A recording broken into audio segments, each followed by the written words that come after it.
దేవుడికి స్తోత్రాలు. పాస్టర్ గారికి వందనాలు. గురుగారు మొత్తానికి వందనాలు.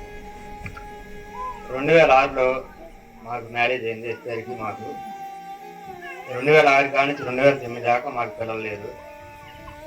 ఎస్టేరి ప్రార్థన వల్ల మాకు ఇద్దరు మగపిల్లలు ఇచ్చిన దేవుడు. ఇద్దరు మగపిల్లలు ఇచ్చిన తర్వాత మాకు ఆడపిల్ల కావాలయ్యా, మరి అడగడం జరిగింది. అయితే ఆడపిల్లలు ఇచ్చిండు దేవుడు. ఆడపిల్ల పుట్టిన తర్వాత 4 రోజుల దాకా అమ్మాయి బాగా ఆశీస్సులో ఉంచాం. ఉంచితే డాక్టర్ గారు అన్నారయ్యా, ఈ అమ్మాయి మీకు అయితే దక్కదు, మీకు అప్పుడు డాక్టర్మ గారు మీ కానుక చేసిన డాక్టర్మ గారు చెప్పినట్టు మీకు ఈ అమ్మాయి అయితే మీకు దక్కదని చెప్పింది డాక్టర్ గారు.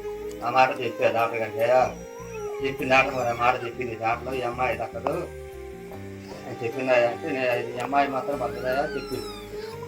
నేను బాత్రూంలో పోయి పాపం చేసుకొని ఈ అమ్మాయి పెట్టి సంఘాన్ని మొత్తాన్ని పిలిచి పాపని పెట్టుకుంటానని చెప్పి నేను పెట్టుకున్నాను. బాత్రూంలో అమ్మాయి బతికింది.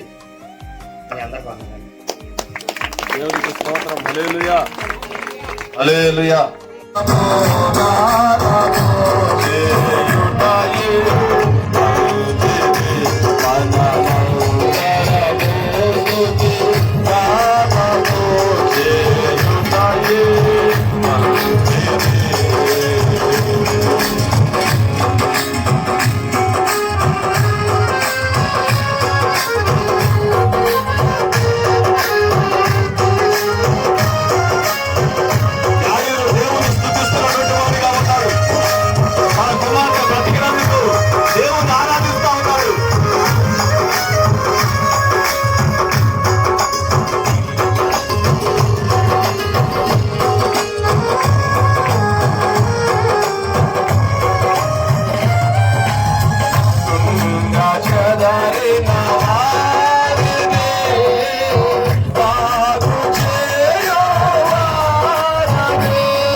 ప్రభునందు ప్రియా దేవుని పిల్లరా, యాయీరు ఏం చేస్తున్నాడు తెలుసా?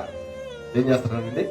దేవుణ్ణి స్తుతిస్తున్నటువంటి వారిగా ఉన్నాడు. 2 చేతుల పైకి దేవునికి స్తోత్రం చెల్లిద్దాం. హల్లెలూయా. ఎందుకు స్తుతిస్తున్నాడు చెప్పండి? ఎందుకు చెప్పండి? తన కుమార్తెను యేసయ్య బ్రతికి